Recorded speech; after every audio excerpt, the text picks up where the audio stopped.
Good morning student, how are you? I hope you are fine at your home. Previous lecture में बेटा हमने third chapter complete करा था आपके NCERT का, और थर्ड चैप्टर में हमने प्लांट किंगडम को कंप्लीट किया था। प्लांट किंगडम में हमने देखा था इसको 5 डिवीजन में क्लासीफाई किया था: algae, bryophyte, pteridophyte, gymnosperm and angiosperm, और ये पांचों हम कंप्लीट कर चुके थे।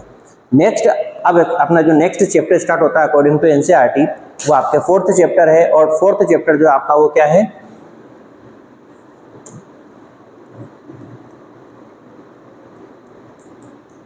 चैप्टर फोर्थ जो है वो है एनिमल किंगडम।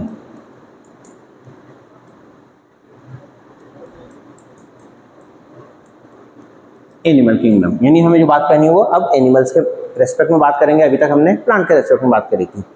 सबसे फर्स्ट हम देखते हैं कि एनिमल्स, अर्थ पर इतने सारे एनिमल्स हैं, उनको क्लासिफाई किया गया है। तो सेकंड चैप्टर में ना आपको बताया था कि सबसे फर्स्ट जो एरिस्टोटल थे, एरिस्टोटल, इन्होंने एनिमल्स को क्लासिफाई किया था, और किस बेसिस पर किया था वो आपको याद होगा। मैंने कहा था आपको कि ब्लड कलर के अकॉर्डिंग इसको क्लासिफाई किया था, और ब्लड कलर के अकॉर्डिंग इसको कितने क्लासेस में डिवाइड किया था? 2 क्लासेस में किया था। एक क्लास थी एनाइमा और एक थी इनाइमा।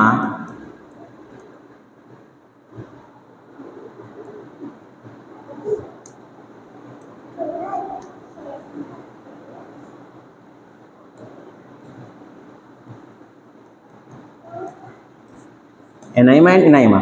एनाइमा ऐसे ऑर्गेनिज्म जिनमें रेड कलर का ब्लड एब्सेंट था, यानी ऐसे ये याद रखना है आपको, ऐसे एब्सेंट। क्या एब्सेंट है? रेड कलर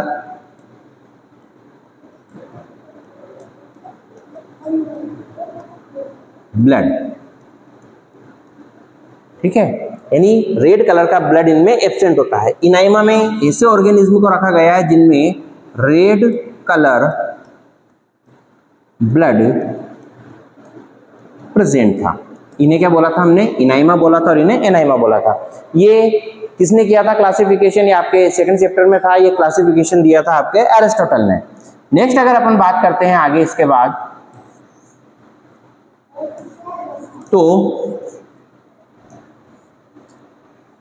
बाद में जो क्लासिफिकेशन दी है, बाद में जो साइंटिस्ट है उन्होंने जो क्लासिफिकेशन दी है वो किस बेसिस पर दिए?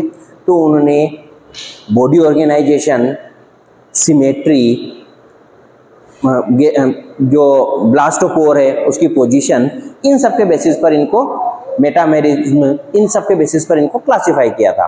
ठीक है, तो अब ये क्या क्या चीजें होती हैं उनको अपन डिटेल टू डिटेल देखते हैं। ठीक है, 1 बाय 1 इनको डिटेल में देखते हैं। तो फर्स्ट आता है आपके body organisation.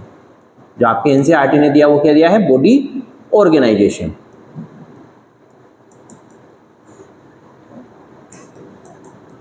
Body organisation, body organisation क्या है? तो आप जानते हो बच्चों कि हमारी जो स्ट्रक्चरल एंड फंक्शनल यूनिट है वो क्या है? सेल होती है। हमारी जो स्टार्टिंग हुई थी वो सेल से हुई थी एज ए जाइगोट, फिर उसमें डिवीजन होते गए और कंप्लीट एक हमारा फॉर्मेशन हो गया, यानी एक ऑर्गेनिज्म डेवलप हो गया, मल्टी सेलुलर ऑर्गेनिज्म डेवलप हो गया है। तो यहाँ पर जो उस बेसिस पर कि जो स्ट्रक्चर है वो सेल्स से डेवलप हुई हैं, टिश्यूज से डेवलप हुई हैं, या ऑर्गन से डेवलप हुई हैं, किस टाइप के उनमें सिस्टम्स पाए जाते हैं, उस बेसिस पर इनको क्लासिफाई किया गया है। तो सबसे फर्स्ट इसमें जो बॉडी ऑर्गेनाइजेशन के बेसिस पर जो क्लासिफाई किया है वो क्लासिफाई किया है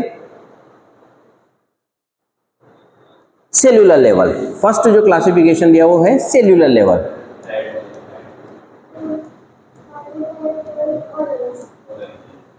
सेल्यूलर लेवल पे कैसे? कि ऐसे ऑर्गेनिज्म जिनमें बहुत सारी सेल्स हैं, ठीक है, डिफरेंट डिफरेंट टाइप की सेल्स भी प्रेजेंट है, लेकिन वो सब सेल्स एग्रीगेट नहीं है, एक साथ नहीं है, बिखरी हुई सी है। ठीक है, और ऐसे ऑर्गेनिज्म जब फॉर्म करते हैं किसी बॉडी को तो उसको बोलते हैं अपन सेल्यूलर लेवल बॉडी ऑर्गेनाइजेशन। इसका एग्जांपल आपका आ जाता है पोरीफेरा। पोरीफेरा में आपके स्पॉन्ज होते हैं वो इसके एग्जांपल्स में आ जाते हैं। तो पोरीफेरा जो किंगडम है, वो पोरीफेरा किंगडम इसका आपके किंगडम नहीं, वो जो फाइलम है पोरीफेरा फाइलम, वो फाइलम एनिमल किंगडम के अंतर्गत आता है और पोरीफेरा जो फाइलम है वो इसका एग्जाम्पल हो जाता है। नेक्स्ट अगर अपन बात करते हैं तो सेल्स, सेम सेल्स एग्रीगेट होती हैं और एग्रीगेट होकर क्या फॉर्म करती हैं, तो आप जानते हो क्या फॉर्म होंगी, टिश्यू। तो नेक्स्ट बात करूंगा मैं टिश्यू लेवल पर। यहां क्या होंगी, सेल्स जो होंगी वो एग्रीगेट होंगी, एग्रीगेट होकर टिश्यू फॉर्म करेंगी। फिर दूसरी कोई सेल्स सिक्रेटिव नेचर की होती है, कोई एब्जॉर्प्शन नेचर की होती हैं, सब सेल्स के अलग अलग फंक्शन होते हैं, कोई फेगोसाइटिक नेचर की होती हैं। तो एक साथ एग्रीगेट हुई हैं और टिश्यू को फॉर्म किया, और इस लेवल का जब बॉडी ऑर्गेनाइजेशन होता है तो उसको बोलते हैं अपन टिश्यू लेवल बॉडी ऑर्गेनाइजेशन। और इसका एग्जाम्पल आपको देखने को मिल जाता है सिलेंट्रेटा।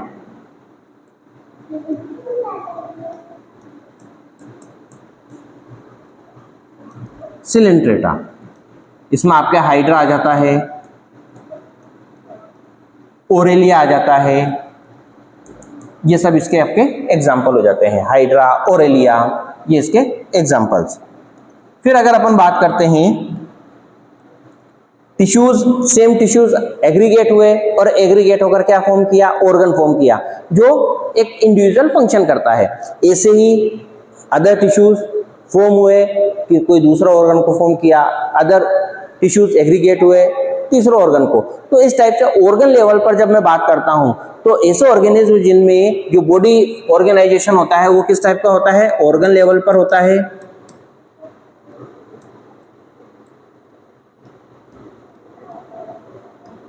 बॉडी ऑर्गेनाइजेशन, तो उसके एग्जांपल आपके क्या आ जाते हैं, प्लेटीहेल्मिन्थीज,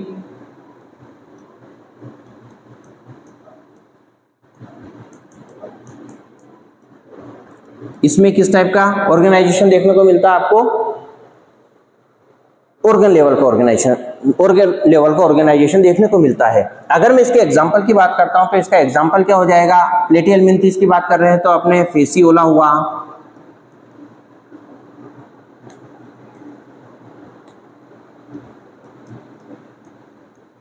टेपवर्म हुआ, टेपवर्म का साइंटिफिक नेम क्या होता है, टेपवर्म का साइंटिफिक नेम होता है टीनिया सोलियम। ये इसके एग्जांपल्स हो जाते हैं।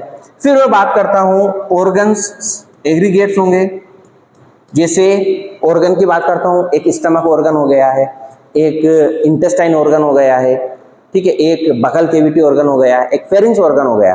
ये ऑर्गन्स एग्रीगेट हुए और एक सिस्टम फॉर्म किया और अपन ने उस सिस्टम को क्या बोल दिया, डाइजेस्टिव सिस्टम, ठीक है। तो ऐसे ऑर्गेनिज्म जिनमें ऑर्गन्स एग्रीगेट्स होकर कोई सिस्टम को फॉर्म करते हैं तो उनका ऑर्गेनाइजेशन किस लेवल का कहलाता है, ऑर्गन सिस्टम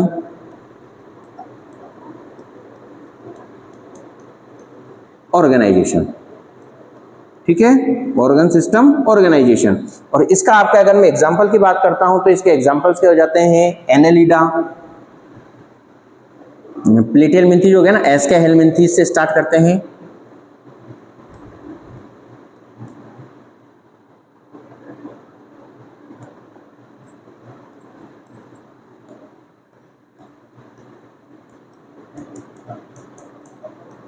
एस के helminthes, arthropoda, annelida, arthropoda, mollusca, echinodermata, फिर कोर्डेटा, वो सब इसके एग्जांपल्स हो जाते हैं। तो एनेलिडा से और कहां तक, कोर्डेटा तक, इन सभी में और ऑर्गन सिस्टम लेवल का बॉडी ऑर्गेनाइजेशन देखने को आपको मिलता है, ठीक है। और ये आपको याद है फिर ऑर्गन सिस्टम मिलकर ही एग्रीगेट्स होते हैं और ऑर्गेनिज्म को फॉर्म करते हैं, जैसे लाइक ह्यूमन, इसमें वेरियस टाइप के ऑर्गन सिस्टम देखने को मिलेंगे, जैसे digestive system, excretory system, skeletal system, circulatory system, nervous system, lymph system, skeleton system, muscle system, muscular system. तो बहुत सारे सिस्टम से देखने को मिल रहे हैं और ये सारे सिस्टम मिलकर एक ऑर्गेनिज्म को फॉर्म करते हैं, ठीक है बच्चों। तो यहाँ तक क्या आपका हो गया है, ये बॉडी ऑर्गेनाइजेशन पहला बेस, ये फर्स्ट बेस हुआ है जिसके बेसिस पर हमने ऑर्गेनिज्म को क्लासिफाई किया है कि कौन कौन से ऑर्गेनिज्म फॉर्म हुए हैं। सेकंड आता है आपके on the basis of symmetry.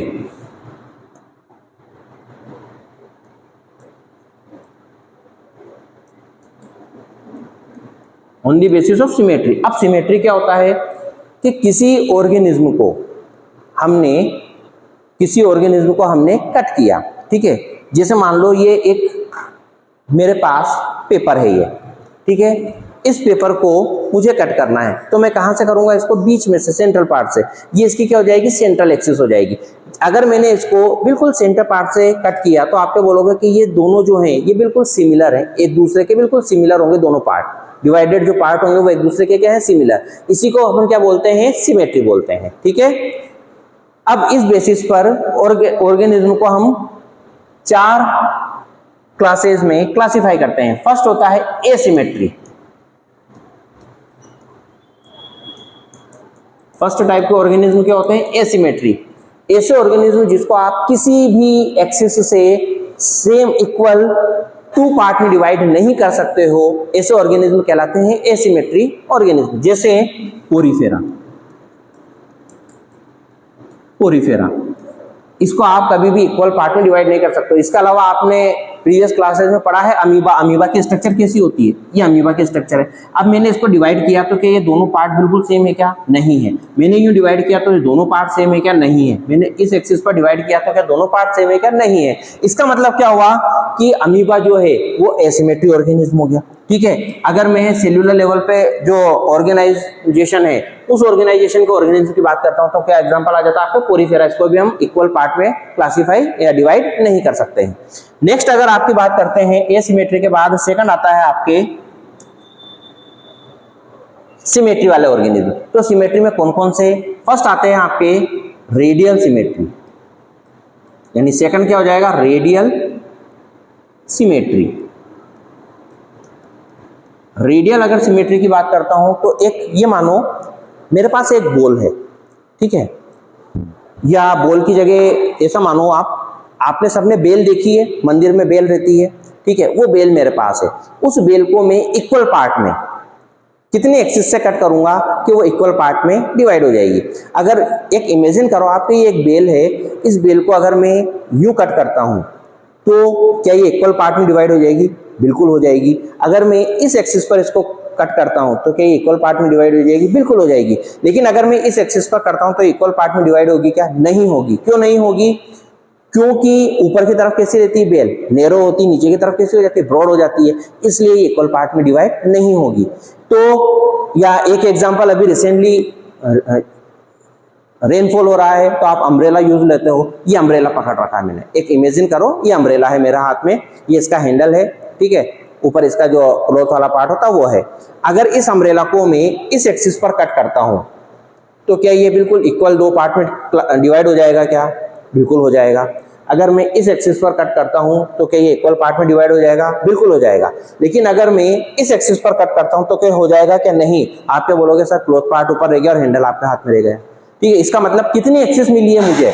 2 axis ऐसी मिली हैं जिन पर मैं इनको डिवाइड कर सकता हूं। तो ऐसे ऑर्गेनिज्म जिनको 2 एक्सिस पर डिवाइड किया जा सकता है, किस टाइप की सिमेट्री कहलाती है? रेडियल सिमेट्री कहलाती है। और इसके एग्जांपल आ जाते हैं सिलेंट्रेटा, और इसके सिलेंट्रेटा में आपके जैसे हाइड्रा हुआ या कोरेलिया हुआ, कोरेलिया को जेलीफिश भी बोलते हैं,